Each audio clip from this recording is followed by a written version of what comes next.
शुक्लाम्बरधरं विष्णुं शशिवर्णं चतुर्भुजं प्रसन्नवदनं ध्यायेत् सर्वविघ्नोपशान्तये अगजा आननपद्मार्कं गजाननमहर्निशम् अनेकदन्तं भक्तानाम् एकदन्तमुपास्महे एकदन्तमुपास्महे। ఓం శ్రీ మహాగణాధిపతయే నమః. ఓం శ్రీ సరస్వత్యై నమః. ఓం శ్రీ మాత్రే నమః. మనం ఇప్పుడు ఫిబ్రవరి నెల అంటే మాఘమాసం యొక్క మాస ఫలితాలు చెప్పుకుంటున్నాము. జనవరి 29 అమావాస్య 29 నుంచి ఫిబ్రవరి 28వ తారీఖు వరకు మాఘమాసం మొదలవుతుంది. ఈ మాఘమాసం చాలా విశిష్టమైనది. ఈ చాలా పుణ్యకార్యాలు చేసుకోవడానికి, వివాహాది శుభకార్యాలు చేసుకోవడానికి, ఇంకా నోములు వ్రతాలు ఏవైనా చేసుకోవడానికి మాఘమాసం చాలా మంచిది. ఈ మాఘమాసంలో వచ్చే శివరాత్రి నాడు కొత్తగా నోములు పట్టాలి అనుకున్న వారందరూ కూడా, స్త్రీలందరూ కొత్తగా నోములు పడతారు. ఈ మాఘమాసం విశిష్టత ఏమిటంటే సూర్యభగవానుడి ఆరాధన. ఈ మాఘమాసంలో పూర్తిగా అన్ని ఆదివారాలు కూడా చాలా విశిష్టమైనవి. ఈ ఆదివారాలు సూర్యభగవాన్ ఆరాధన మనకి చాలా ఆనందాన్ని, ఆరోగ్యాన్ని ఇస్తుంది. సూర్యభగవానుడు ఆరోగ్యానికి ప్రదాత. అందువల్ల ఈ మాఘపాదివారాలు పాలు పొంగించి ఆవు పిడకలు తీసుకొచ్చి మనం ఇదివరకైతే దాలిలాగా వేసి తాటలో పెట్టేవారు. ఇప్పుడు పిడకలు దొరికిన వాళ్ళు పిడకలు, లేదంటే కుంపట్టి మీద నిప్పులేసి దాని మీద పిడకలు పెట్టి మా చిన్నతనంలో మా అమ్మ వాళ్ళందరూ అలాగ పరవాన్నం చేసేవారు. ఆ పరవాన్నం కూడా గరిటెతో కడపకుండా చెరుకు గడతో కలుపుతూ పరవాన్నం చేసేవారు. ఇప్పుడు దొరికినంత వరకు చేయగలుగుతున్నారు. లేకపోయినా ఆవు పాలతో పరవాన్నం చేసి ఆ సూర్యభగవానుడికి నివేదన చేయడం వల్ల ఆయురారోగ్యాలు అందరికీ లభిస్తాయి. మనకి ప్రత్యక్షంగా కనిపించే దైవమే సూర్యభగవానుడు. ఆయన ఆరోగ్యాన్ని, ఆనందాన్ని అన్నిటినీ ఇస్తాడు. ఏ గ్రహం బాగుండాలన్నా ముందు సూర్యుడు బాగుండాలి.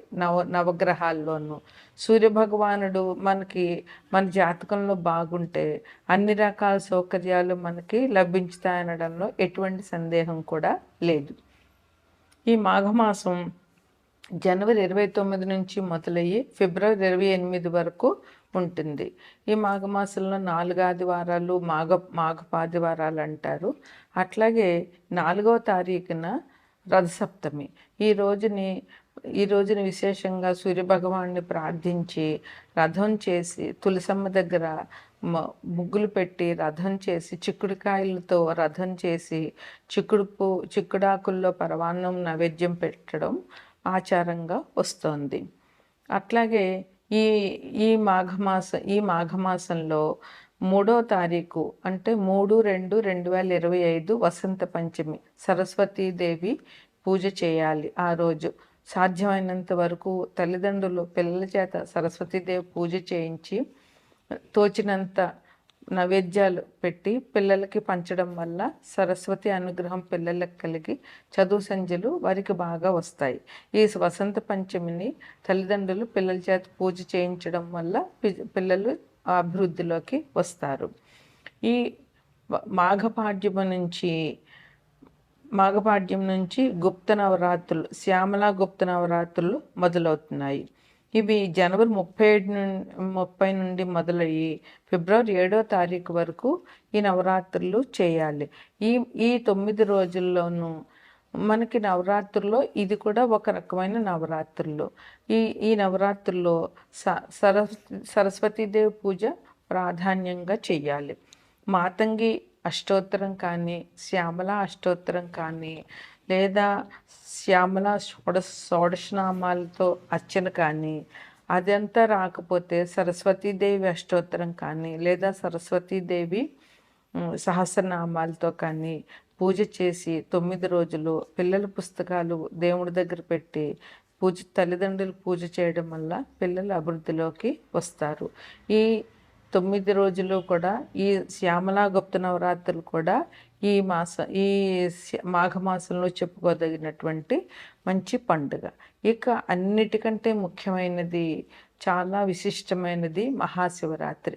అది ఫిబ్రవరి 26వ తారీఖునే మహాశివరాత్రి వచ్చింది. ఈరోజు శివుణ్ణి పూజించడం వల్ల అందరికీ చాలా మంచి జరుగుతుంది.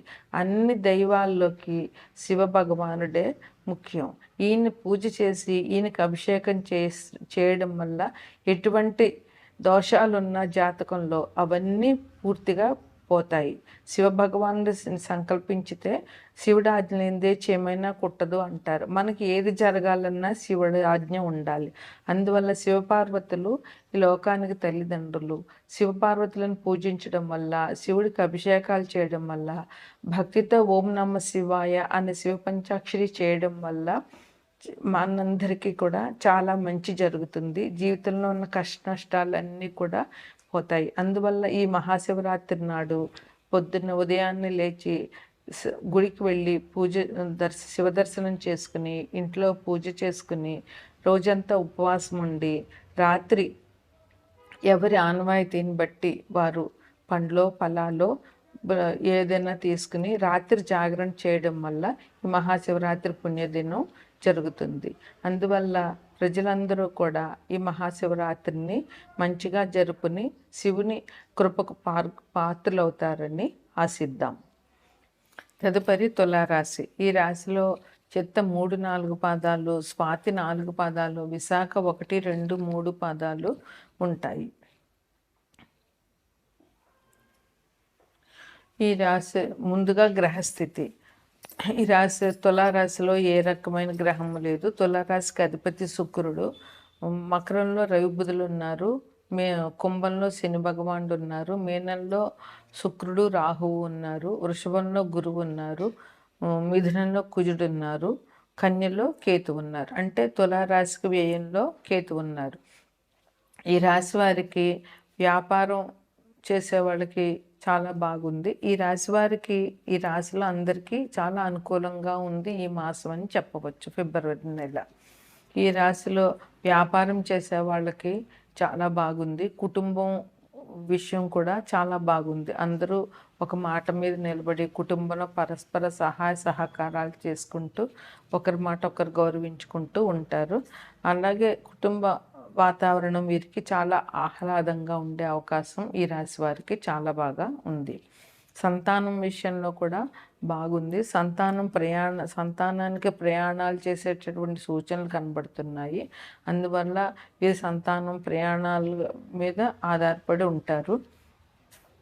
ఈ రాశిలో ఏ వృత్తి వ్యాపారాలు చేస్తున్న వాళ్ళకైనా సరే ధనం అనేటటువంటిది బాగా వచ్చే అవకాశాలు చాలా ఉన్నాయి. ఆరోగ్య విషయంలో మాత్రం కొంచెం ఇబ్బందులు వచ్చే అవకాశం ఉంది. అందువల్ల ఆరోగ్య విషయంలో ఈ రాశివారు కొంచెం జాగ్రత్తగా ఉండవలసిన అవసరం ఎంతైనా ఉంది. ఆదాయం బాగుంటుంది. వీరికి పాతగా ఉన్నటువంటి అప్పులన్నీ కూడా వీరు తీర్చేస్తారు ఈ మాసంలోనూ. అందువల్ల ఆదాయం బాగా ఉండడం వల్ల పాత అప్పులన్నీ తీరిపోతాయి. విద్యార్థులందరికీ కూడా ఒత్తిడి అనేటటువంటి తప్పదు. ఎటువంటి ఇబ్బందులు లేవు. వారికి సజావుగా సాగిపోతూ ఉంటుంది. వివాహ శుభకార్యాలు ఈ రాశిలో వారు చాలా బాగా ఈ మాసంలో ఎంజాయ్ చేస్తారు. వీరింట్లో వివాహాలు జరిగే అవకాశం ఉంది. లేదా వీరు ఎక్కడికైనా వివాహానికి అటెండ్ అవ్వడానికి వెళ్ళే అవకాశాలు ఉన్నాయి. అలాగే విందు భోజనాలు చాలా ఉన్నాయి. శుభకార్యాలు కూడా ఈ రాశిలో వారికి బాగా ఈ మాసంలో కనబడుతూ ఉన్నాయి. శుభకార్యాలకు అటెండ్ అవ్వడము లేదా వీరే శుభకార్యాలు చేయడము, అలాగే వివాహ శుభకార్యాలకు వీళ్ళు వెళ్ళడము లేదా వీళ్ళలోనే వివాహాలు జరగడము, ఇట్లాంటివన్నీ ఈ రాశి వారికి చాలా బాగుంది. వృత్తి వ్యాపారాల్లో ఉన్న వాళ్ళందరికీ కూడా ఆదాయం చాలా బాగా ఉన్నది. వీరికి ఉన్నతాధికారుల నుంచి అభివృద్ధి ఉంది. ఉన్నతాధికారుల నుంచి మంచి పొగడ్తలు వస్తాయి. వాళ్ళ అభివృద్ధికి ఉన్నతాధికారులు వెళ్ళిన ప్రశంసలతో ముంచెత్తే అవకాశం చాలా ఉంది. స్పెక్యులేషన్ వాళ్ళకు కూడా ఈ మాసం బాగానే ఉంది. ప్రయాణాలు చేసేవారికి ఈ మాసంలో ఎటువంటి ఇబ్బందులు లేకుండా ఉంటుంది. అయితే అన్ని రంగాల వారికి కూడా ఈ మాసం చాలా బాగా ఉంది. మంచి వార్తలు వింటారు ఈ రాశివారు.